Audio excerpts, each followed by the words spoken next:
Hey, yo, it's me, Pops Van Marmalade, and you're watching the Comics-Related Madness Network. Huh? So come get some. CromCon. Hey, we want to shout out to our sponsors, Daytona Beach Comic Con. If you are a fan of comic books, if you're a fan of comic book conventions, and if you like meeting comic book creators and getting comics and comic-related stuff, then you need to make your plans to attend Daytona Beach Comic Con. This year's show is September 9th and 10th. Silverline will be there, so you should make your plans to be there too. We'll see you there. If you like comics and find yourself in the Orlando, Florida area, doesn't everyone come to Orlando at some point in time to see the House of Mouse? But when you're here, you need to make it a point to visit Coliseum of Comics, especially the one on East Colonial Drive. They carry Silverline Comics, even a limited edition Coliseum of Comics version of our comics. So, when you go, be sure to ask for Silverline Comics and tell them we sent you. OCD stands for Orlando Collector Deviants. OCD, Steve and Trish, they're a family of geeks who promote geek things, particularly those around the Orlando, Florida area. They're big supporters of Silverline, and we think you should be supporters of theirs too. Go give them some love. If you are an independent comic book maker and you need to get your independent comics made, you need to look no further than Kablam Digital Printing. They print our books, and they do a bang-up job. They're not only trusted by Silverline, but many, many independent comic book makers. Head on over to kablam.com and see for yourself just how easy it is to have your comic printed by them. And tell them Silverline sent you. Hi, this is Tim TK, host of That Silverline Show on Tuesday. Join us at 11 p.m. Eastern, 8 p.m. Pacific every Tuesday night as we discuss pop culture and the joys of making comics. Hi, I'm Barb Kilber, co-host of Silverline's Wednesday Wham. Join us each Wednesday night as we discuss comics, literature, movies, and anything else that may catch our attention. I'm Roland Mann, and I host Silverline's Silver Sunday. Join me every Sunday at 8 p.m. Eastern as we make mine Silverline.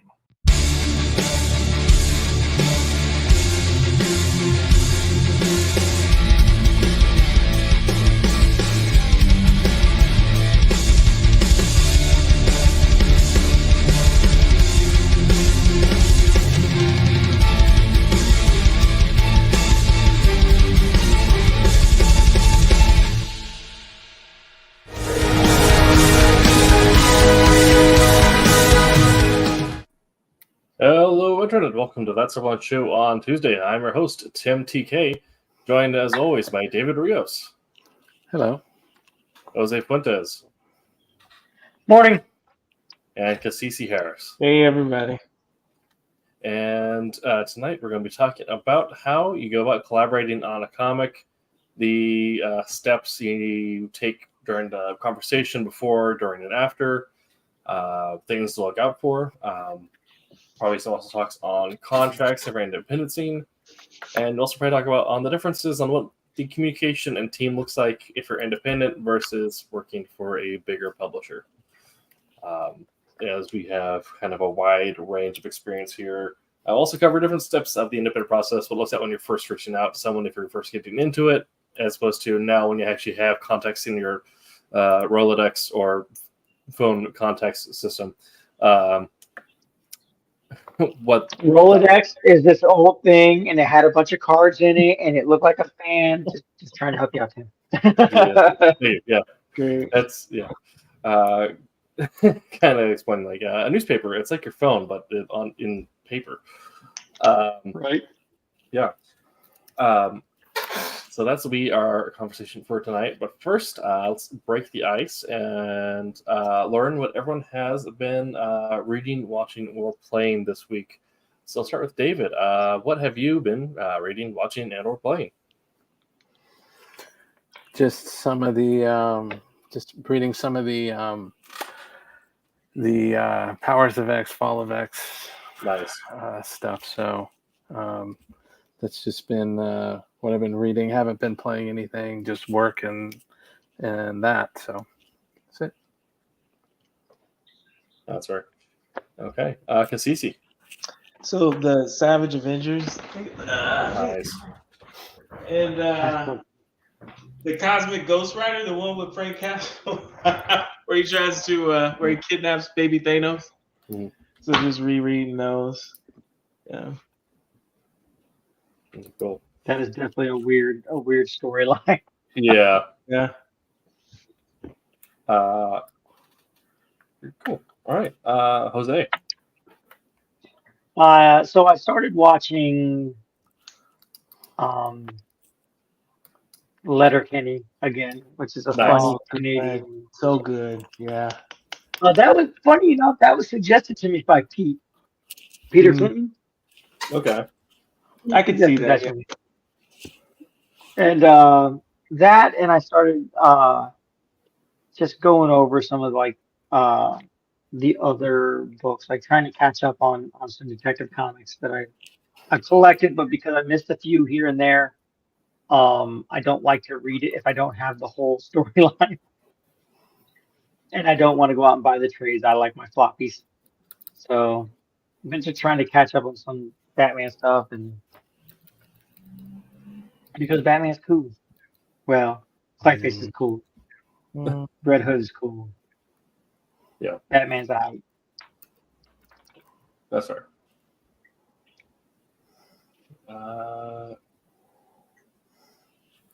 Right. But yeah, that's it. That our link tree. So I was trying to figure out the sense of make sense of all this. Okay. Yeah. Now we're still joined by Pops in the chat. Hi, Pops. Yeah. I have just started watching the Fallout TV show. Nice. It's very good. We are going to have to discuss later. Yes. I switched episode 2, but I'm already feeling the hype because I've just also started a new playthrough of Fallout 4. Nice. So, yeah. I asked some friends which Fallout I should start playing. They told me I should start with New Vegas. New Vegas is really good. New Vegas probably has the best storyline, best storytelling of the series. Okay. I'd say Fallout 4 probably is like the best gameplay loop, the most in-depth gameplay loop. But New Vegas, if you enjoy the narrative and like kind of the Western aesthetic of everything, that is gonna get you hooked. That is right up my alley. Yeah. So that's kind of where I've been. Still catching up on Final Fantasy 14 and Walker, so I can be prepared for Dawn Trail. But yeah, enjoying that story as well. I started playing Baldur's Gate 3. Nice. Yeah. The controls a little weird, but it's very. I think once you get the hang of it, it's pretty friendly.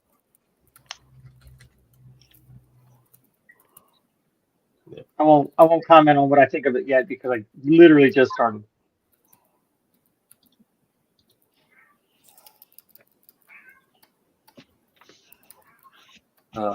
Right. We don't have any Kickstarters or housekeeping to talk about at the moment. Well, we do have the Trump's book is in the this month's previews, which It is in the previews. is out this Yep. week. Yep. So if you have, if you're a shop owner and you have your diamond previews, or if you're just our consumer who looks at diamond previews for whatever reason, Kalis, sorry, not Kalis, Trump. yeah. Yes. Kalis. Then make sure to check out the Silverline publication this month, which is Kalis. And make sure to get your store stocked, or if you are a frequent of a store and you want to see us on your shelf, place an order with your friendly local comic store, and hopefully that means that they'll stock more of us as well. Right. Yeah, this is probably the best way to support us because it means that we end up getting funding and support from the traditional publication cycle, which as much as we want to be, directly from Kickstarter to your wallets, to your pockets,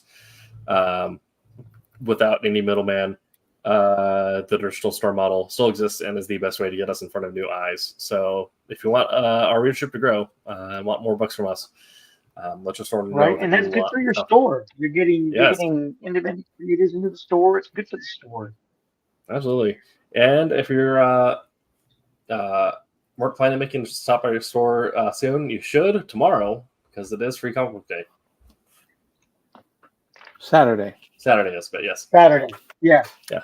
Saturday. which of course is May the 4th.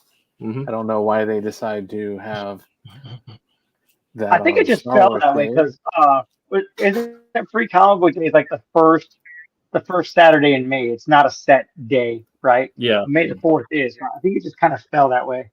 Yeah. All right. Okay. Well, before we get into our topic tonight, we already have a question from Roy Boyle, Royal Airships. Collaboration can be a double-edged sword. Some people want to bring in all their friends to work on a project. How do you regulate who gets to work on it? And this comes down to your own professional boundaries and your sense of what you want to do. If you have a comic that you're not necessarily dead set on getting done, you just want to goof around with some friends, I'd say that's an okay time to work with friends. But for the most part, it is best to have some sort of professional boundary with it and establish some sort of deadline ahead of time. Usually, if you put out a call first and a friend answers, that's fine, but don't limit it to only working with friends. Make sure your friend knows that they're also competing against other professionals in the space. But yeah. Also, I'd like to add that there is an actual day, 24-hour comic book day. I don't remember what day. Yes. I think it's like June or July or something like that. I might be wrong, but if you want to test your friends, say, hey, this is 24-hour comic book day, the day where you use 24 hours to make a comic. Doesn't have to be obviously professional grade, but like see how, whether or not your friends are down. Like if that's something they're interested, if they really put the work in to get it done, maybe they're interested in doing one for real. And I think a lot of it depends on, is it that you are directing a project and your friends want to work on that project? That's a very different dynamic than equal partnership in a thing. Right. And so, when someone is working for you, you have to set very clear boundaries, right? And you have to set very clear time frames to do that thing. When it's just friends working together in a collaborative effort just to get the juices flowing, kind of like what everybody else has said, you can kind of dial it back because that really isn't something that you're doing. I mean, if your mindset is like this, that really isn't something that you're doing for profit or with a real agenda in the end. It's just a fun thing you're doing with friends. So, just assess the dynamic. You don't want to kill creative juices by not doing the fun thing, because sometimes good things come out of that frivolous fun thing. But if you are paying in this job, you need to just be very clear on expectations and intentions and time frames and everything. So I think it's interesting. Before I went to art school, my entire logic was the minute this stops becoming fun, I don't want to do it anymore, right? Then I got a real job. Then I hated a real job. And I actually liked my job, but I hated liking my job. And then I went to art school and I was like, you know what? This is my life. This is my career. This is my job. You know what I mean? So it took getting past that dynamic of oh, it's just a hobby, it's just toy, it's just playing around. You know what I mean?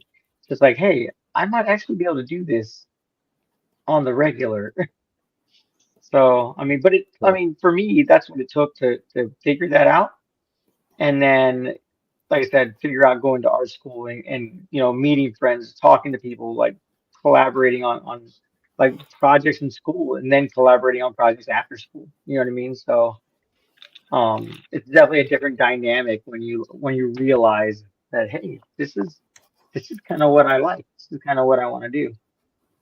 Hopefully you get people that have that same mentality as you do. And then, Rory, if your question is, hey, I have this project and I have multiple friends who want to work on the same thing, but I can only choose X number, like that's an interesting dynamic too. So you may want them Thunderdome for it. Yeah, I was going to say you may want to design something for themselves who is the best fit for that project. And, there's no kind of set equation for that. You kind of have to be creative to figure out how that will happen. maybe everybody pitches a page and everybody literally Right. maybe can vote on that, right? Who has the best work, for the most part. Thunderdome, and Tim will be my proxy. There you Yeah. go. Yeah.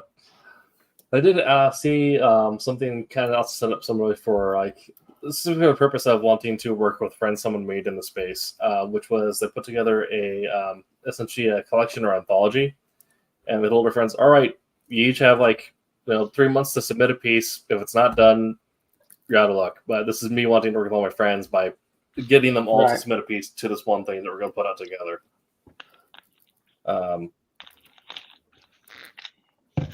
So sort of things like that. But also another weird thing is getting comfy having your friends sign professional contracts, because you will, unfortunately, we are in a creative space where money is involved, and also there's deadlines and ownership over IP. So getting people to sign stuff is important. So being comfortable with that conversation is a good skill to have. Yeah, that's a tough conversation. I'll be honest, that's a tough conversation. That's not something you guys really work out, and then to talk, hey, this is business. We need to lay down business ground rules. It's important, but it's a tough conversation. Yeah, I think. Follow-up question: how do you feel about people who want to volunteer but want their input used for everything? That's not necessarily volunteering; they want to be a co-owner, and that's again another conversation that needs to be had.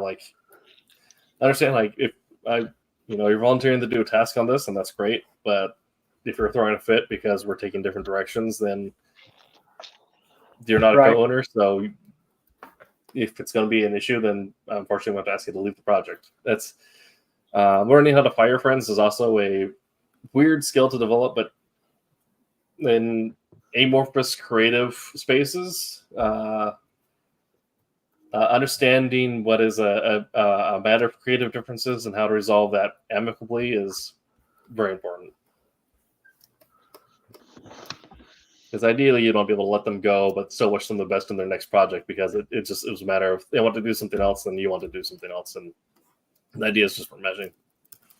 However, if their ideas are lined up with what you want to do, then you need to talk about, okay, if you're wanting to do more of this, then you have to do more work and become an actual co-owner on this, and then you have to figure out the contract. And right. Are you putting in on it, not just your volunteer hours and whatnot? Are you financially putting? Because if only one person's putting in, fronting the whole thing, ideally that person has, majority say in everything that goes on. Yeah. And I'll see if the right amount of people. Yeah. I mean, definitely depending on how your personal finances are set up, having an LC can be very beneficial. And it's not that hard to understand. If anybody wants to look into it, there's lots of websites you can go to. Ironic, or not, maybe not ironic, but funny enough, the first time I got to actually sit and talk to somebody about LLC stuff, it was with Brian Polito from Coffee Comics, now it was Chaos Comics at the time. Because I asked him about it. He had a panel one time. I think it was Wizard World Chicago, and I asked him about it. I was like, hey, the panel's over. Come to my table and I'll talk to you about it. So I went over there and we talked for a good 30-40 minutes about it. So I got quite a bit of information from him. Okay. I mean, seeing as someone who's worked on the business side of things, just look up your state's your Secretary of State for your state website. Their business section should have the papers as well as a guide on filing for an LLC in your state. All right.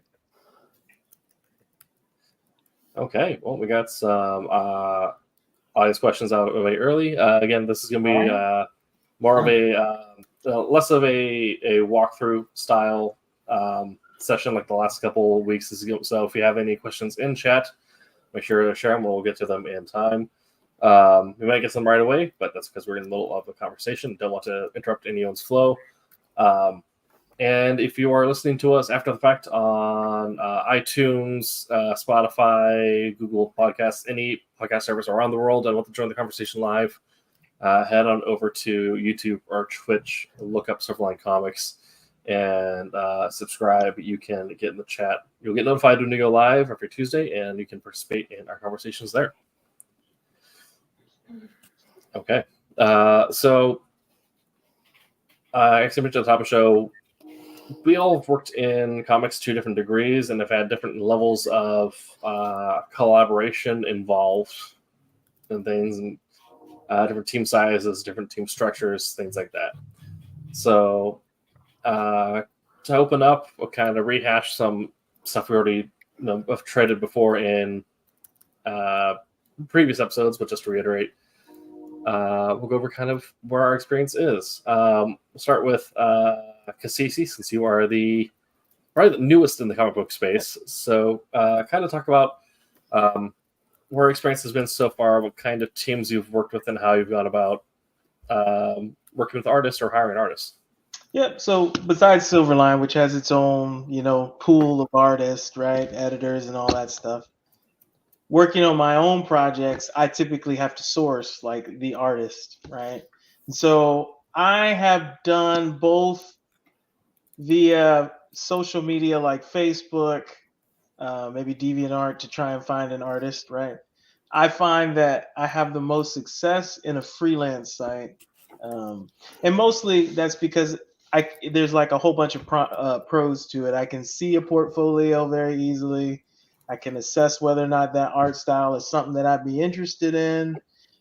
There's the level of security where if it doesn't work out between you and the artist, maybe they don't meet the deadline, or maybe they don't do what is agreed upon, you can get a refund. The site itself kind of ensures that you get the refund for your money, as opposed to, I've had it where artists kind of dip after one page or don't deliver on time, be grossly late, right?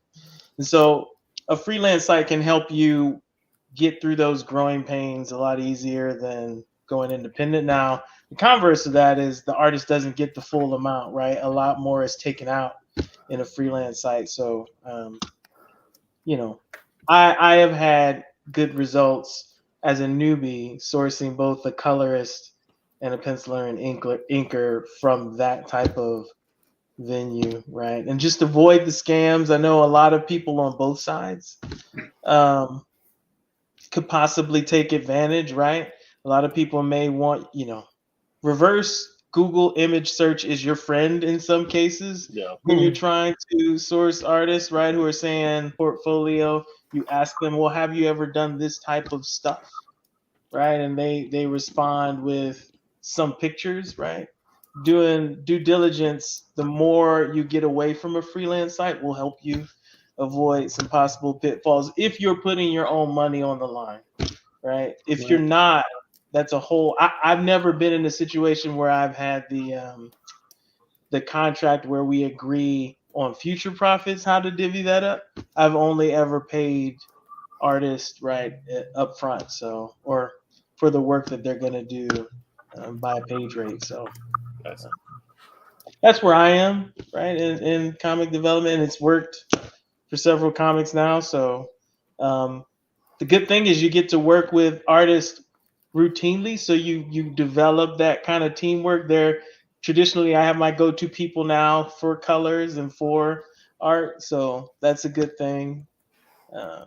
Again, going through that freelance site and vetting it out and feeling safe, and they feel safe too that they're going to get the portion of the money that they're owed for their work. So probably a long-winded answer, but that's good. That's what we want here. I don't really have any comments on that at this point, really. I've been just being in a similar spot where being a writer with a little more time in the space, but similar hiring process, just slightly different.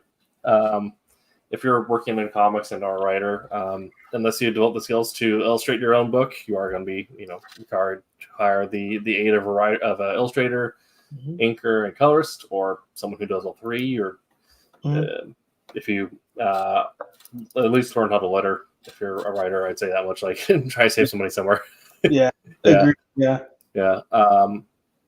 Or if you also partake in the painting, you can also try and find a way to take those skills and apply it to the digital space. So you can also color your own books if you're into the Warhammer, things like that. But similarly, I've had to go about looking at doing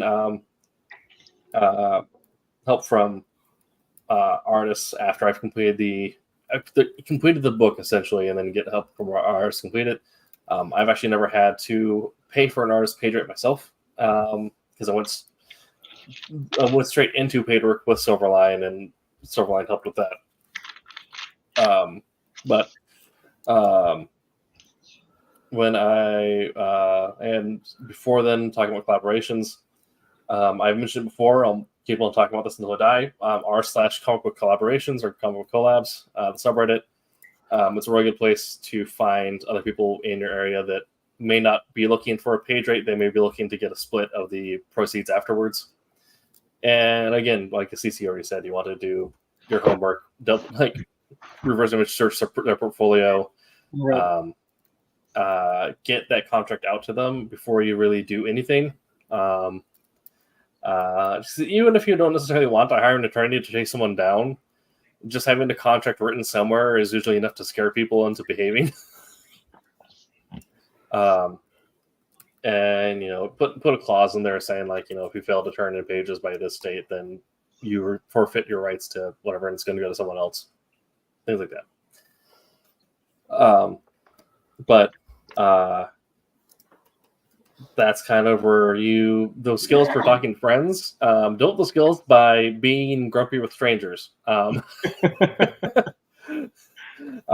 it's going to be a lot easier to have a conversation with friends after you've already told some random person, like, hey, look, you didn't do your job, so I have to let you go and go somewhere else. Or, like, I understand what you're trying to do and I appreciate your ideas. However, that's different. So if you want to push somewhere else, like, I think we should split ways. If not, kind of understand, like, the direction that I want to go with this. Things like that. And making it a learning point is good too, because sometimes when you're both new, they don't know. Like, they don't know that you have the colorist lined up at this date. Yeah. So when you don't make your time, now this person is waiting, right, on you, and you can't tell me when you're going to finish. Mm-hmm. Like, that is detrimental to that is bad on all of us, right? All of our names are bad to that that colorist, and you don't want that. And so, just making it an education point for them, like, because of this behavior, maybe you're going to grow and do other jobs and you won't make that mistake again. And we can work together again once you get those reps under your belt. But for now, it's not good because this is how this team is choosing to proceed. Yeah. Right. And I think most people, they'll be pissed off, but they'll understand, dang it, I fumbled the ball. Yeah. Right? So I think also kind of that point, Brian, something we should mention that, but like kind of the golden rule in any creative space is reputation is everything.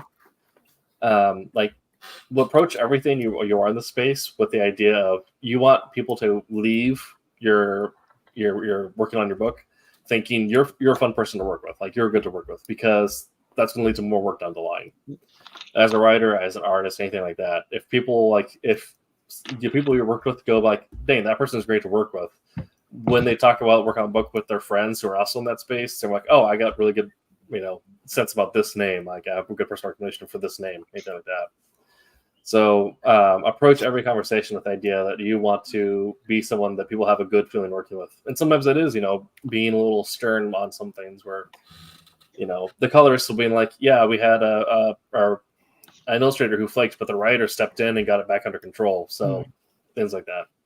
And then, like I said, I moved over Silverline, and then that moved into more of the traditional editor model where I wrote the scripts, sent it off to an editor, and then they distributed it to the different parties along the line after dealing with direct collaboration.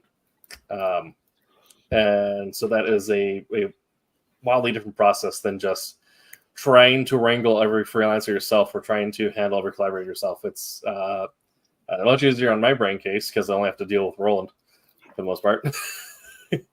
And I'll talk to the artists and a few stages throughout just to make sure we're on the same page or what's happening. But for the most part, it's just create product, set up products, get notes, refine, send it back off, and then hear about it down the road. But I can then take that time to start working on the next book.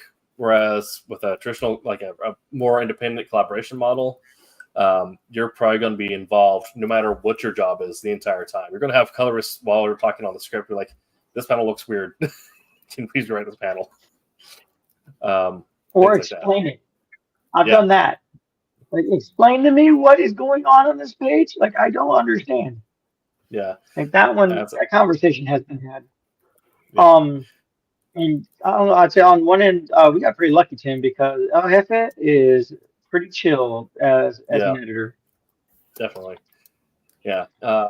Like he gives you good notes, but it does not doesn't ride you. Like he'll be doesn't talk about like, hey, here's our deadline. Like you're coming up on it. Like where are we at?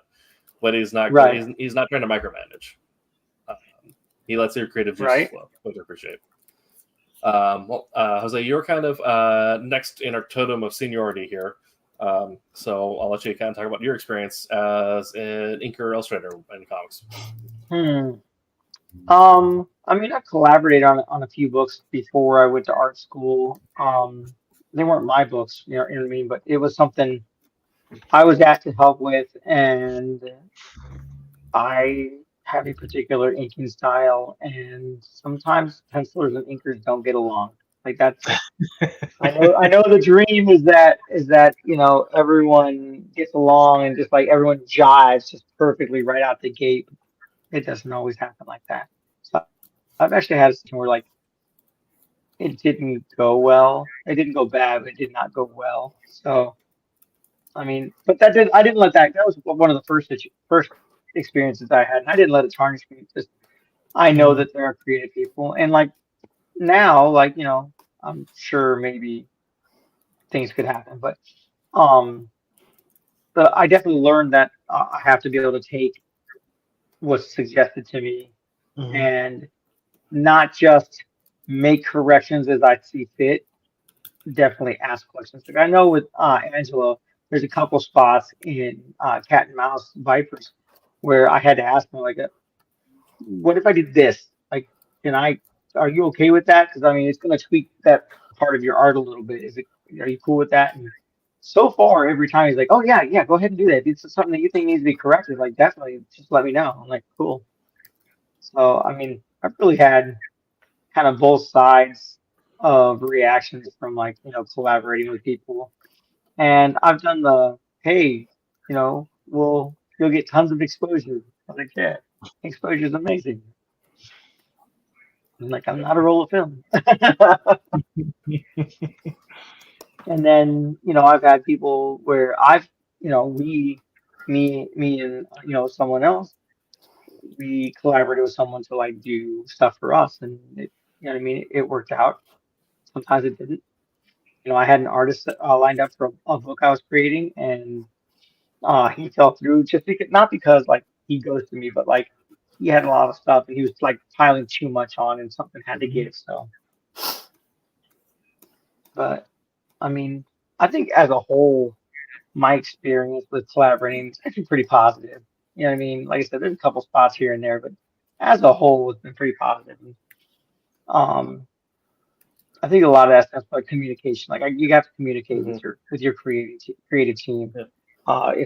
If you don't understand something that's in the script, if you're a penciler, you know, ask the writer. The writers, in my opinion, in my experience so far, have been super cool. You know what I mean? Like, oh yeah, like this is what I meant by this. And even like I said, penciler, you're like, hey, what is this about? Like, what's going on here? This doesn't seem right. Like the perspective on this seems a little off. Can I tweak it and I'll send it to you? If you like it, we'll keep it. If not, I'll fix it. You know, back to how you had it. But I mean, I like the idea of collaborating. Just, I guess that's what it boils down to. Like I've done it. I've had several experiences, and I still enjoy it. But I still do it. Okay. And I'll go now to David. Having worked at Malibu, Marvel, and being independent, and then also Silverline, you kind of had the widest berth of experience with different models of collaboration. I'm sure the way that things were collaborated on at Malibu is vastly different than it is as like an independent project versus how it is at Silverline, with different, we kind of talked this before about like how sometimes you're not necessarily on a book, you're doing 2 pages of a book before you do 2 pages of a new book or something like that. Mm-hmm. And then, probably moving to the independent page, you're probably like, all right, you got to try 2 pages. It's all you. Take your time with it, or anything like that. Silverline, like, 22 pages. Take your time with it, but try not to take more than, several months. Yeah, it all depends on the team that you're with and how it's like you said with Silverline and Roland. He's been very very good with casual and check-in and stuff like that. With the stuff I was doing with Malibu, it was the day job. There was no other no other job. So it's you come in, you do your work, even then you had a lot of we had a lot of freedom on it, because they had quite a few colorists. It was a matter of the book's going to get done no matter what. It's just how much do you want to do. I mean, you're pretty much setting yourself your rate up and dictating that. So if you want to be there for 8 hours and you want to do and you want to do 1 page and spend all this time detailing it, the book will get done. It's just, you're kind of limiting yourself on, how your page rate and all that. Mm-hmm. Versus you had some other people that were putting out, a lot of pages in a day. So like I said, it's a lot of, dictating, how you want to work and that in that situation. You also need to learn with, who you're working with and what kind of stuff that they're looking for. Like some of the, I didn't deal a lot directly when I was at Malibu with the editors themselves, but I was dealing with people that were having, conversations with them. And, I would get a lot of the, secondhand, okay, this person doesn't really care how much detail you put into your colors, but this person wants to make sure that this, that the Hulk's skin is this green, so, it could be you have a very, a very lax editor that is just looking at a certain set of criteria that, it's just, this color, I don't care about detail. I just want specific colors for these characters. Or you have other ones that are, they really want to see a lot of the details and all that, and what can you push and how can you do it. So it's a lot of getting to know your editor and see what kind of stuff that they want. I did some stuff that was outside of the comic end of it. I did some flash work for a website, and that one was all about the change. It's like 10 different changes, and things were always, okay, here you go. Here's what you wanted. All right. Well, maybe we do this and maybe we do that. So it's a lot of setting up to about expectations on, getting what they expect and what you expect. I know when I was doing, the flash stuff with his battery site, it's like I had to pretty much say, all right, this is it. This is, this is his, this is the 10th revision, and this is my final, So you get a lot of things like that depending on where you are. So if you have the chance to have more of an open negotiation at the start, then, and you have more of a comfort level, then you can kind of you're better off hammering some of those details out in the beginning. You're still going to have stuff where somebody goes, well, really, that's not right, and this needs to be changed, because changes do happen, colors, stuff like that, or have to be changed. But it's, if you can hammer out some of that stuff and say, this is what I expect, it's not an endless loop of, of corrections, then that stuff will help you out. And getting to know the person that you're dealing with, I did stuff in the very beginning before I got in Malibu, where I was working with a friend that was a penciler, I was an inker, and we flowed very well at the time. We did some small projects and things like that. We did some anime books and all that, and haven't really had much issue on that.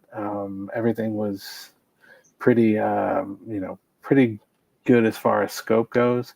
But again, it's your project. If you're sitting there and you're working on the number one book for the publisher, then things are going to be a lot more hypercritical than your fanzine or stuff like that. So there are variations that you can see in that. Sorry to ramble. No. That's a podcast. Rambling is what we do. Yeah.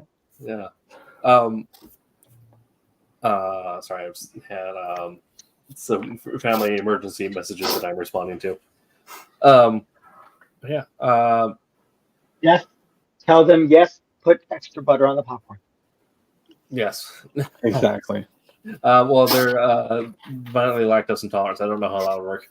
It's better reflavoring. There's no real butter in it. It's all the oil, and I'm sure that's just as good for your intestines. Right. Yeah. Okay. So kind of touch about this different about like the conversations and type of contracts you need to have, but this is probably something that someone who is first moving the comics is probably going to be the most unaware of, is the legal aspects of it and understanding what a piecework contract is. Work for hire contract. Yeah, work for hire. The difference between character ownership, story ownership, and property ownership, and the fact that you can have one or multiple or none. You will never be Rob Liefeld. Yeah. That brother worked out some craziness. Yeah.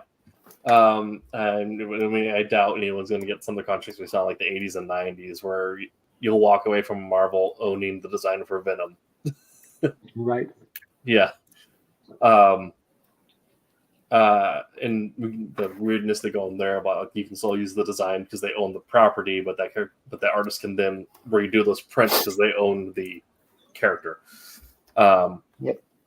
And things like that. So we kind of talked about how when you're first starting out and you're looking at collaboration, you'll need to look at doing a idea of like setting hard deadlines and maybe getting that in writing that like, if you don't meet your deadline, you can go to this. I've said in previous episodes, if you're a writer, be happy with 10 or 15% of the initial sales or Kickstarter at the end, because that's all you're getting, honestly. It's not like the illustrator's getting too much either, because we look at how many ways that pie gets split and how much time the illustrator puts in. Like a lot of illustrators starting out are probably making less than minimum wage. But kind of grab ideas from everyone on what sort of, before we get into it gets too much of the nitty gritty, what sort of contracts have you had to deal with the different levels that you've worked at? I know personally I've dealt with the revenue split, separation of design and property. For example, with Soul Ascendant, initially the way it worked out, this is also a good example for a failure to work clause, failure to complete work. We had created a split where I got 15%. I'd get 15% of the funds at the end. Then they'd be split. It was like 50, 20, whatever down the line. I would keep the story and property, and the illustrator would keep the designs. So what that means is that no new narratives could be constructed in this universe without me touching it. No one could set anything in this universe without me touching it, because I own the intellectual property. as well as the existing story. However, the artist would be allowed to take those designs that they created and shove them into something else, recreate, essentially, put the Super Smash Bros. Effect, right, where you'd put a character into a different universe. Or they'd be able to then create new designs or new prints of those characters and sell them at conventions to make some money for themselves. However, years go by, and we get nothing from this artist, despite them having the scripts to go ahead and having a conversation over everything and like approval and stuff. Did you say years? Yes. Oh. So we're just like, all right, technically your contract is for a year. This is 2. So we've given you a grace period. Yeah. So a little bit, right? A little bit of a grace period. Yeah. So we're taking this away from you and giving it to someone else. And because that was in the contract saying, like, if your failure to deliver pages by this time, you forfeit your rights to this, whatever. So now the characters they did have rights to now actually default back to the contract holder because they forfeit their rights by failing to meet the terms of the contract. So technically they could still use some illustrations they made because they haven't been printed, so there's no copyright on them as of yet. But they can't actually say, this is this character from Soul Ascendant. Right. And that'll goes to this new artist who did not want the character designs, as far as I know. At least I didn't ask for them. So now all 3 rights default back to me, and I now have created a new contract with the new artist to complete work.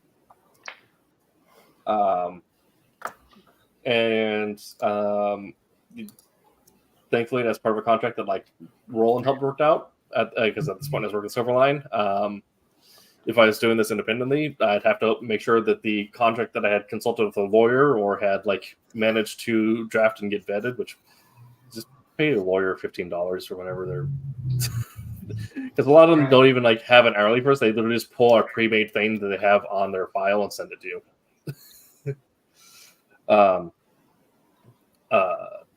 But yeah, that was kind of my big experience with having to make sure I was protected by a contract and that things would bounce back and forth correctly. So I guess I'll open the floor to Kasisi. What sort of contracts have you had to deal with, and any big stories from those?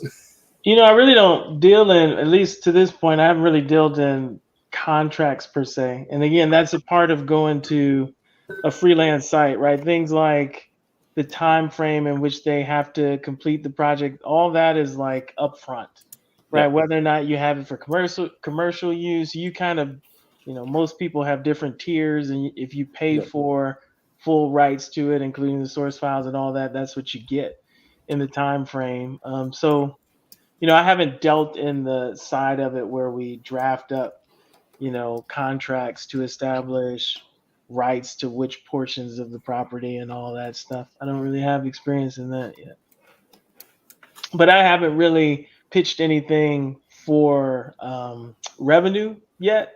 So this is me just working through sort of my cycles of development in comics. So the more I put out right now, it's really not for financial gain. So I'm not as concerned about that. Now, these next 2, I'm looking that route. So maybe, I'll start looking at that moving forward. But yeah, everything as of now, again, a freelance site kind of makes it easy in that regard to maintain the rights to your stuff. Yes. That's what you paid for. Yeah. And I will add on to this. If you're starting out in space, looking at those things like on a Fiverr or how those clauses are worded on Fiverr can give you good ideas on what you need to look for in your own contracts. Because the thing with that is that essentially you are dealing with a contract. It's created by the intermediary. They're the ones who are enforcing it. Yeah. So if you have an idea of what a respectable contract in space looks like, you can look at those sites and say, like, okay, how do I make this more personalized to our situation?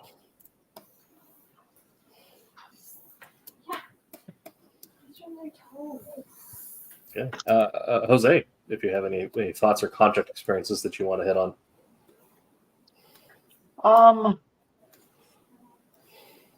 So I've had a contract for someone like when I did my Western book. But I think there really wasn't a whole lot for me to do because let's be honest, the contract I found online is a general contract, and you go Mhm. through it to make sure like you fill in all the spots that are pertinent to you, like this is my project, these are my characters, you know what I mean? Make sure you lock in everything, what's yours and what they can take and what they can't. And I think the contracts that I've signed, you know what I mean, on the other side of that coin are pretty standard to that as well.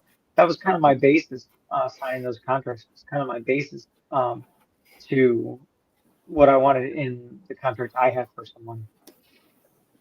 So, I mean, I don't think I've really had a problem where I had to like use, you know what I mean, use the clauses, you know what I mean, use like threatening people or anything, you know what I mean, like whatever, like get real with them about something. I don't think I've ever had to really do that. So, I mean, in that regard, I've been kind of lucky for now. Yeah, I would say though, if you choose not to do a freelance site, you should have a contract, hands down. Yeah. Like and Totally. when you're new as a writer and you're trying to source artists, you will hear all sorts of things like, "No, people usually pay me this way, right?" Or Yeah. or Right. "This is the normal way we do business. Please don't." Yeah. Please don't. Even if And that's nowadays, pay is like PayPal, yeah, Zelle. What's the other one? I have another one that I have a card for. Cash App. There's a Starts with whole bunch a, of them. Yeah. yeah. But I try not because to. So I try not to go into all that. Right? Cash App.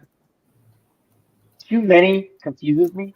I try to narrow it down to like PayPal, Zelle, and Venmo. That's the one.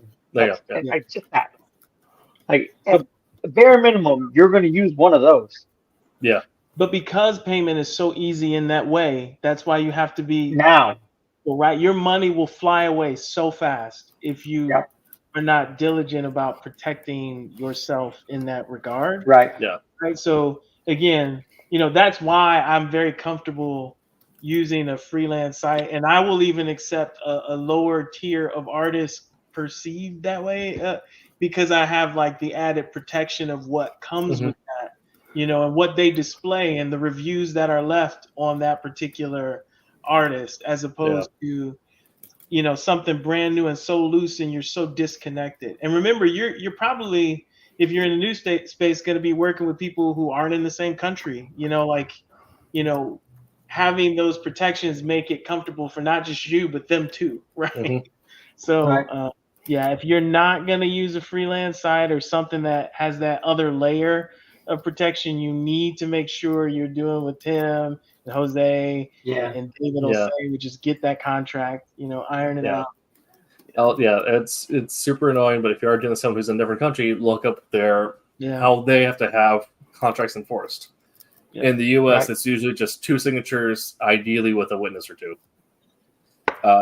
Any written words that are 2 parties signed upon are witnessed is usually binding, but then they deal with loopholes, which is why it's recommended to get a lawyer on there. But again, if you find a contract online and it meets your needs, get a witness. Technically, that's binding. Right. The UK, you're going to need 3 witnesses. One of them needs to officially be like a member of like the registrar, right? So, Has to be part of the royal family. Is that what you're saying? well, it has to be like an employee of a courthouse or of like a city official type deal. Does it help that Peter is a lord? There you go. Actually, it might. UK law is very rough to me. I just know that, like, you want to deal with courthouses if you're doing stuff in the UK. I'm gonna have to ask Pete. Yeah. Can I have Pete Pete, when it comes witnesses? to binding contracts, you being a lord, does that grant me any kind of benefit? Yeah. You guys are lucky Pete's sleeping right now. But yeah, so you may have to have things handled, signed differently in places. Just if you're dealing with something like r/collabs, there'll be tags on there for where people are located. Let's say like you'll get a Right. tag on there saying artist, when it'll say like either working for paid rate, working for free, or working for residual. usually residuals that you want, because that means that they want a payment from what the Kickstarter is. Just for clarification for people who just to make sure they know. Residuals like after, right? After like things been kickstarted or crowdfunded and whatnot, then you'll get a percentage of that, and you might get a trickling residual, where then every sale that's off them for like the next 6 months, they'll get a percentage of, and then after that, the writer owns all of the income. Things like that. Yeah. Yeah. I mean, I knew that. Just making sure that everyone else understood. Yes. Which usually I know writers or a lot of illustrators now like having a page rate up front, because it helps with security of payment. But if you're starting out, don't be afraid of the residual, because if your contract is solid, you're going to get paid afterwards, and you're going to get trickle, which it may be harder for you to get as consistent of work. So getting that little bit of trickle will help cover things as the month goes on. I want, just so you know, CC, I expect payment, page rate, and Del Taco. Well, yes, you'll have to tell me what the Del Taco rate is out there, because we only have one here. If it's still open, only one. It's still going up. I've been watching it. Hasn't finished yet. I'm excited. The other thing you didn't talk about, though, let's say that you have a team, right? It's your first book, right? And you have a team. It seemed like a solid team. Like, at least for the writer's perspective, you have to you gotta kind of have to understand where your limit is as far as the detail of your vision, right? And let artists be artists, right? And I think that is not intuitive, right? Because you come in and your brain has this picture of this awesome character and the armor and the detail, right? And you just have to sometimes trust that if the concept is right and your story is strong enough, it does not have to be the exact image that is in your head, right? Do not halt progression of a book because it's like, that is a cyan. That is not the color that you know what I mean? If it's white, it'll be it, but the color is not the correct Pantone. Right. Like, I think that is something that really will get in your way. I know I showed, me and my sister were talking about a comic that I was making one day, and she had an idea of the character in her head, right? And she's like, and the artist produced something, and she's like, yeah, that's not exactly what I was thinking. I'm like, it's close enough. It's close enough, right? The story, period. You don't have to get to the point where it's the checklist. You have to have the checklist. What checkpoints does it have to hit, right? Has to be tall. Has to be like a particular build. It has to have no capes. It has to have, you know what I mean? Like hit the key points. You can hit the key points, and I think you can at least be in like the better ballpark, in regards to like designing characters. Yeah. And trust we need a conversation of just designing characters. Artists know body movements. Artists know a whole bunch of things. So when you drafted out this scene and you said they were punching and doing all this stuff, if the artist tells you, unless you want me to draw another limb on this person, that is not a realistic movement. Let's try this, right? Yeah. You're getting used to that teamwork in making your book come to life. I think that is something that, you just got to be open to. I mean, unless it's a situation where it has to be specific. I know I have a friend who he had the artist, and I'm pretty sure he sent him like pictures and whatnot. Like, listen, this character is a martial artist. They follow this particular style of martial arts. Don't just draw them throwing kicks and all kinds of stuff. This is the style of martial arts they use. These are the particular poses and stances I want them to use. You know what I mean? Yeah. That's a little different. You can still let them giddy up on it, but like you said, you need that critical to quality checklist, right? Yeah. Like it is kung fu, not karate. So since you did karate, we have to go back because it's kung fu, right? Like that's a different thing. But if this is royal blue, and that is like the shade that is right, in the hex code, it's like the number. Ultramarine. Right. That's processed blue. Like, no, dude. Yeah, that's not, people over. our audio listeners, Roland Mann, our chief cat wrangler, showed up and said, first said not Del Taco, but then also chimed in and said that's why it's called a collaboration, which, yeah, exactly. Yep. I do have examples of both moments to hold back and moments to step in. Similarly to what you're talking about with Special. For those of you who have read Wolford Issue 1, you know that the character of James Woolard in that looks a bit more like Martin Freeman. He's kind of a thinner, leaner, but athletic British dude. In the Christmas special, illustrated by Quentin Quire, who's a much different illustrator than AJ. So it's a much different looking book. Right. He looks like he would put Jack Reacher through a table. The dude is built like a brick house on steroids. And that's kind of like a minor, oh, all right, cool. The same character, just minor details. Like, I didn't specify his build, so it's kind of up in the air. And it makes sense for it, someone in military counterintelligence could have either build. There's just like guys, right. However, during the Christmas special, at some point, we're supposed to be seeing the character operating during the midnight mass before Christmas, and the colorist made it bright afternoon. I remember that. And I felt bad giving this note because I kind of had to be like, it's the midnight mass. It's 11:59 p.m. Right. Yeah, it's like there's no light. That's very cool. I used to be an altar boy when I was little. Yeah, and it felt. I didn't want to sound sassy giving that note because it was like kind of right there. I'm sorry. Can you make that darker? But you end up getting those things where you have a mass drastic change, like from artist vision to artist vision, and that's fine. It still suits the story, but then you get like a thing where like, oh no, this makes no sense for the story. Can you please change this?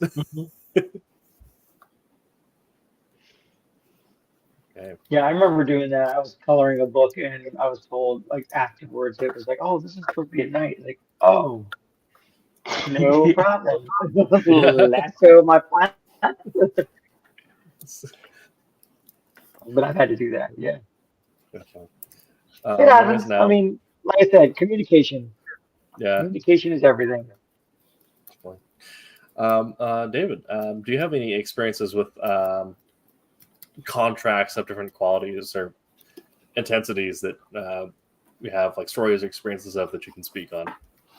No, not really. I mean, I didn't have specific contracts I was dealing with. I was typically just, paid rate, work for hire stuff. So okay.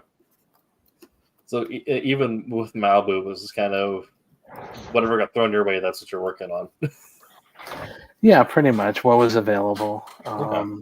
Actually, it didn't really have a lot of choices on whether you want, you got splash pages or, multi-panel pages. It's just whatever came up.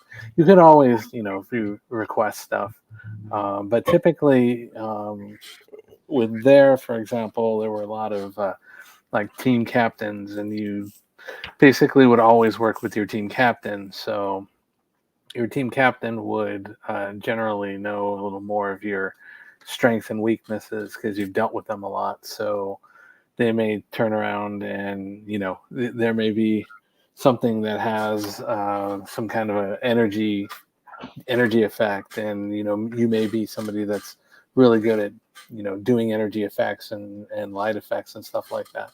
So he may, knowing, or he or she may knowing, on what pages are there and, that you're almost done, may save a page for you and say, oh, this is kind of what they're looking for here. And this is something that you've done a little better on or whatever. So you may get something like that. But most of the time it was just random, whatever came up. It could be a cover. It could be a interior page, splash page, 6-9 panel page, depending on, whatever it was.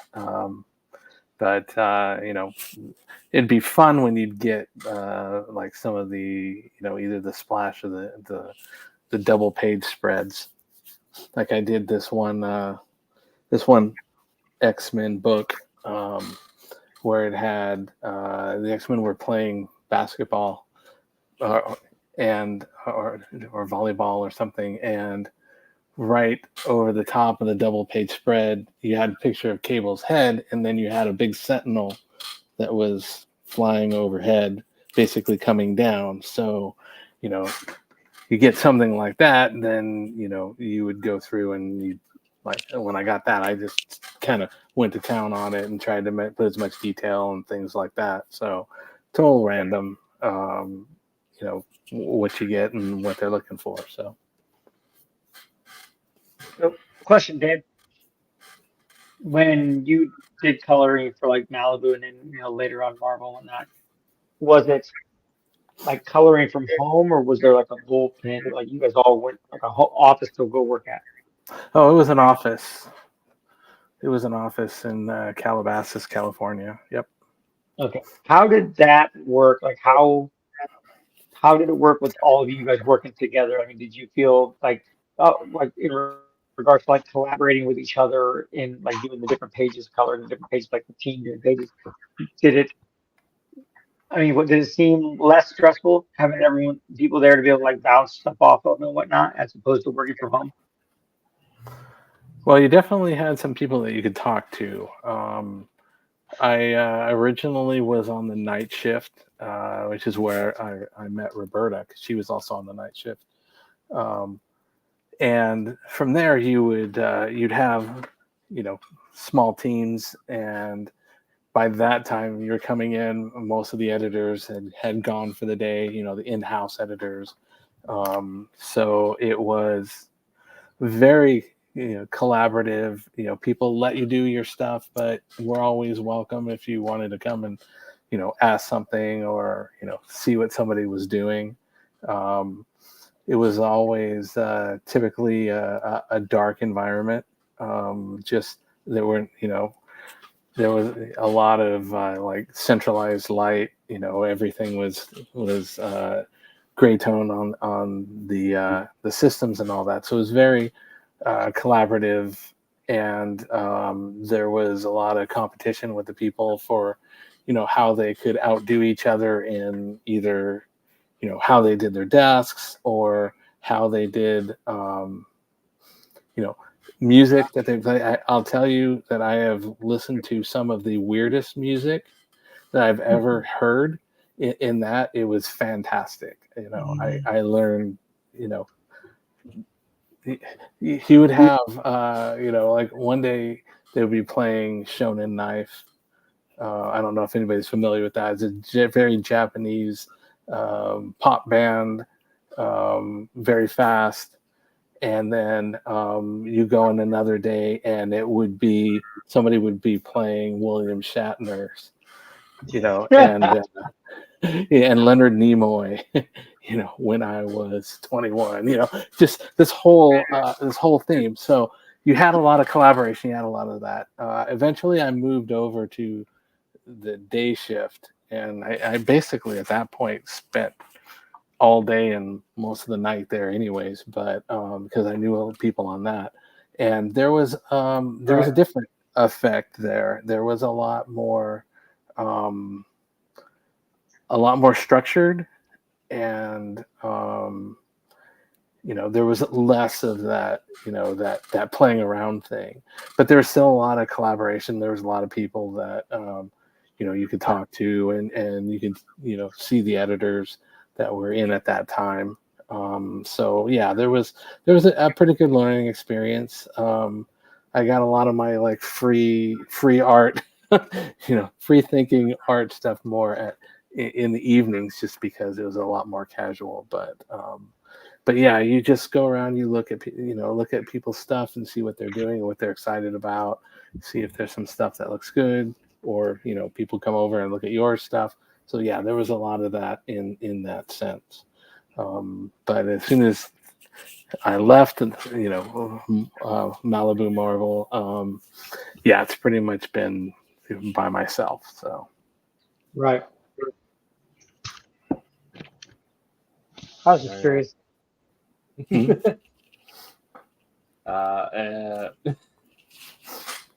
to think of a joke that relates cats to contracts, but it's not coming to me.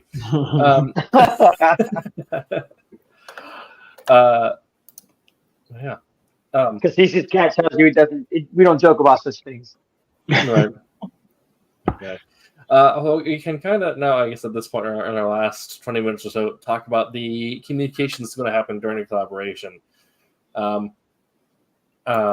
which is going to be different from if you're just working with an editor. Which also we didn't mention, but if you are doing an independent collaboration, there are people who will offer their services as a freelance editor or as a project editor who you can hire just to essentially be a manager for a book. Which, if you know that someone on our team struggles with the deadlines, or if you want that outside opinion, may not be the worst investment. Because Ken will stand outside your window and stare at you while you work to make sure you meet deadlines. I'll make sure you meet your deadlines and correct you every time you type in a typo. But that's how I got my. Was it Family Guy? Yeah, that's how I got my start. But I'm kind of talking about, there is going to be communication throughout the entire process, but it's going to look different from each stage. So I'll kind of and just get some examples. Cassisi, as a writer, what's some of the communication look like that when you're talking to your artists that you're hiring, or that you receive back, and how does passing along notes and ideas happen? Yeah, so typically we work like 4 pages at a time. Like I think the majority of the communication, and again, to give an example, my artist is in Brazil. So when we first start a project, the majority of the communication really happens up front. And that's primarily so they can understand the story, what they're getting into. There's the translation piece of it. So I give all the information I can about the script and the story and the intent of what we're doing and the vibe. They kind of process that in a day, right? And then they come back with their ideas on what should happen, or, sometimes in the best case scenario is, oh man, I can see it as you say it type stuff. And then after that initial big wave of communication, we start the progress of the book. And so then communication looks like, okay, here are 4 pages. Here are the rough sketches of those pages and the panel placement. What do you think? Does this vibe with what you're thinking? Or it could look like, hey, I got pages 1 and 2.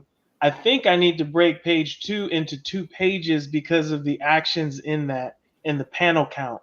What do you think about that? Or, hey, here's the placement of the characters. I know you said that they were in this position, but it kind of works better with your dialogue if they're in this position, right? So we kind of work through that.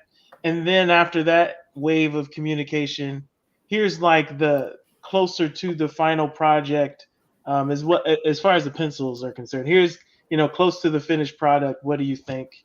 And then there's oh yeah, I think that's good. And then we settle on those particular pages. And then you kind of rinse and repeat for the remainder of the pages of the book. And then there's a little less communication when it comes to the colorist. I kind of pick a style. Again, up front, they kind of give you their portfolio and they're like, hey, here's the different coloring styles that I have. Do any of these interest you? You're kind of like, okay, well, I like what you did with these pages. You go, oh, okay. They may ask you, do you have any references, any kind of color palettes that you were thinking for these particular characters? And you give that, right? You kind of give as much information again up front as you can. And then they're kind of, what'd you say? Murder board. Yeah. Or close to it. I mean, you may not have, everything, but as much as you are willing to be specific, they are willing to take. You communicate about those things. Again, not as much communication as the initial art. They kind of do their work and they kind of do everything because I think it's maybe easier for them to correct something. So they kind of give you everything and you kind of review it.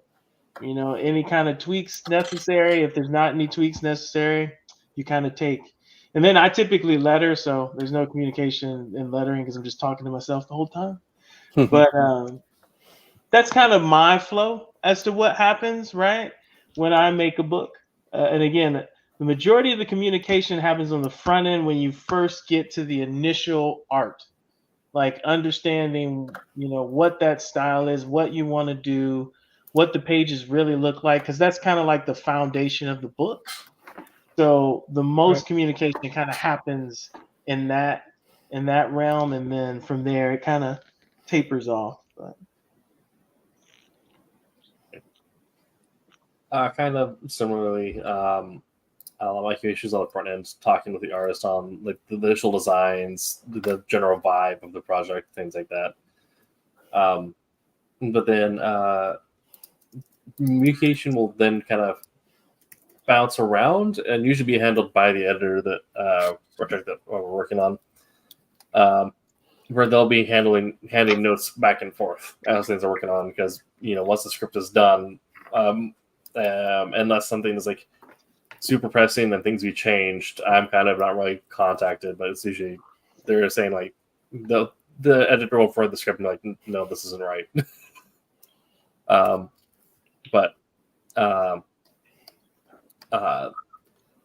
I try to be as inclusive in my scripts as possible also. So all my communication notes is handled in the script. In the panel description, I'll include like Pinterest links and things like that and references, and try to make sure that I'm not giving the artist a headache. Because I want the artist to leave the project thinking that like, oh, this is super easy. Just I got the thing, I was done. Just so that they know that I'm easy to work with. But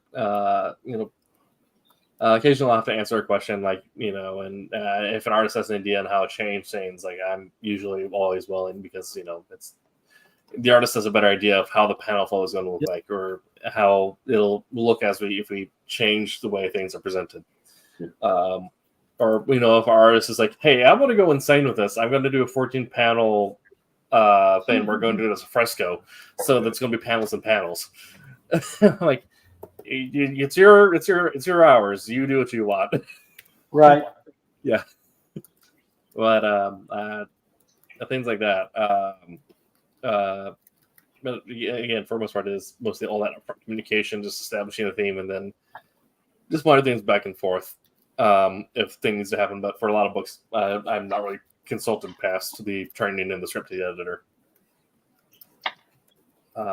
Jose, also from the our inker and colors, it's also interesting to see what communication you like from the writer as well as to what your experience with communication has been, but also what you like. Like I said, pretty much just as as available as they can be for anything. You know what I mean? When something doesn't make sense to me, like if I know it's not on the penciler's side, like, hey, what's going on here? You know what I mean? Like Wes is a really good guy when it comes to communicating back and forth on sleeps. Like there are times where like I'm just working and I'll get an email like, hey, is everything all right? Like, if you got any questions about anything, feel free to let me know. Like, it's just constantly like not belligerently, but like very often we'll touch base just to get a heads up, or is he confirm if I have any questions at all. Like he's absolutely available to help me out. And I really haven't had that trouble with like I understand the script for Cat and Mouse, and like I said, there's only been a couple situations where I asked Angelo about something that I thought my way might look better or look a little more fitting. You know what I mean? Not necessarily better, but like definitely, like to me anyway, it looked more fitting. And I always run it past him. Like I try my best. If it's something that I'm not exactly 98% sure, I'm gonna go back and say, hey, like, is this cool? Are you cool with this? Like, if not, I'll go back. Right? But I'll go back and ask. You know what I mean? Like, I like it communicating. Like, I never thought that it would be as enjoyable. Like, I never thought like that point. Like, oh, hey, I'm gonna have a conversation with my writer or the writer of the book I'm working on, or the editor of the book I'm working on, and like even going to school, we talked about like, hey, you know, you definitely need conversation, but like putting putting it to practical use as opposed to like just theoretical lessons. You know what I mean? It definitely like it unfolds a lot more, you know, because a little more real when you're able to like communicate with you know the creative team one way or the other. That's my experience. And David, how about yourself? What's been your experience with communication? It sounds like in my build there wasn't really much, but then now in projects now, what's it like having that communication back and forth? And what do you like seeing? What do you not like seeing? How's that work for you? No, I like the collaboration. I always try to, you know, if there's something that's you know that I feel is, you know, I want to take a direction or something like that, I will always try and run it past, you know, the group of people that are creating it. Right. Like when I was doing the Caliph cover, I went to Rob did one of the covers, so I wanted to make sure that I showed him what it was and got his feedback. Rob is great. He knows a lot of his stuff, and he's very casual and very kick back. So you know, he's kind of, you know, just go for it, you know, go, you know, that looks good. And you know, I also wanted to make sure that I, you know, went through and I know Tommy was inking it, so I wanted to make sure that he saw some stuff, and obviously Roland saw some stuff as we were going through. And when I did the other cover with Jackson's stuff, that one I didn't have much, or I didn't really have communication with Jackson, but I threw out the ideas, and when it came to, you know, well, let's make it different and go with this, you know, black, white, and red type look feel for it. You know, I wanted to throw that out there and get people's reaction. Is this something that we wanted to do? You know, go this direction or go a different direction? You know, and you know, people I showed it to were like, "Oh yeah, this looks pretty good." So I do like that interaction and being able to do that. It puts some sanity checks on you. And it allows you, you know, gives you something. Well, maybe I'll throw it out here and I'll have people check it out and see, you know, and if they go, oh my God, this is horrible, then it's like, okay, well, I threw it out there. It's done. Let's move on with something else. So. Okay. That is the end of what I have prepared. So this has been our show on collaboration. Do we have any final thoughts, opinions, questions from any of our panelists tonight on the act of collaborating for a comic?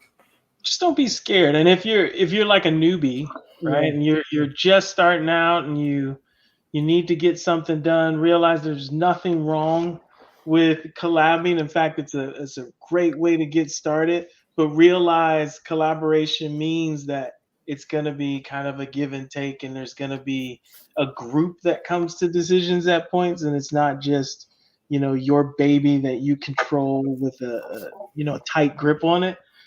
In the beginning, be open to learn from the experience of collaboration, and then when you're like high up, you can control it with an iron fist. But yeah, don't be afraid of it. Know that everything will not be perfect when you do. You're going to have to learn to navigate egos, right? Especially, you know, the more distant you are from each other in that collaboration, the more you're going to have to practice those skills of negotiation and how you communicate. Wording. Wording as well. You don't want to go to some, you know, your pencil like, hey, I can't ink this page in. It sucks. Yeah, That is not what you want to hear. Yeah, like this trash, I can't do it. Your point. But that's the and you just know you're gonna grow and you're gonna learn, and the only way you can grow and learn in collaboration is to collaborate. So don't be afraid. Jump in, do it. It's part of the business.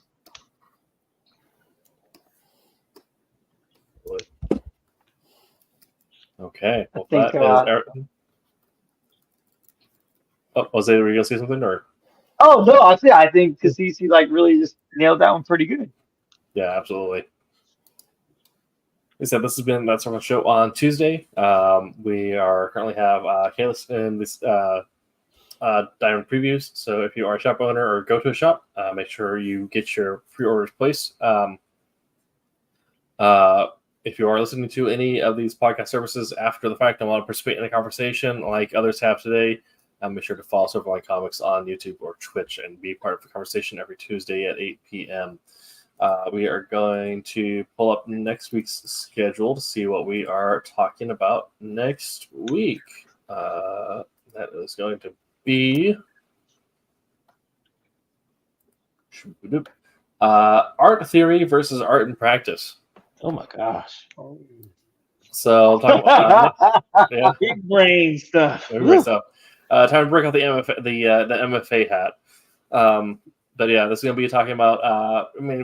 Art theory is a catch-all umbrella term. So we're going to be talking about the stuff you learn in like the Hubert School and in Full Sail, like the rules you learn for illustration and for writing and for coloring and the theories behind that, the rules, the science, and then talking about how you end up finding neat ways to break that and actually get stuff done or make something a little more intriguing or pop off the page just a little bit more by shading it not quite the way you're supposed to, or doing, you're not doing the 3-color tone, you're doing like an extra fourth. It's a contrast color somewhere in there, things like that.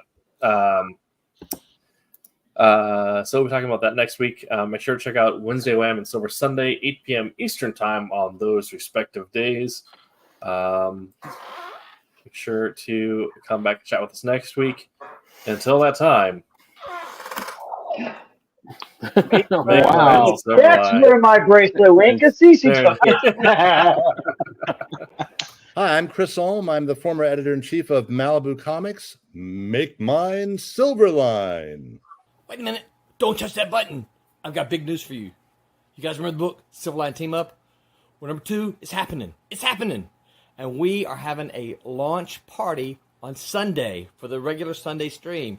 So, mark it on your calendars right now. Sunday, 8 p.m. Eastern Standard Time. Silverline Team Up number 2 launch party. Be there.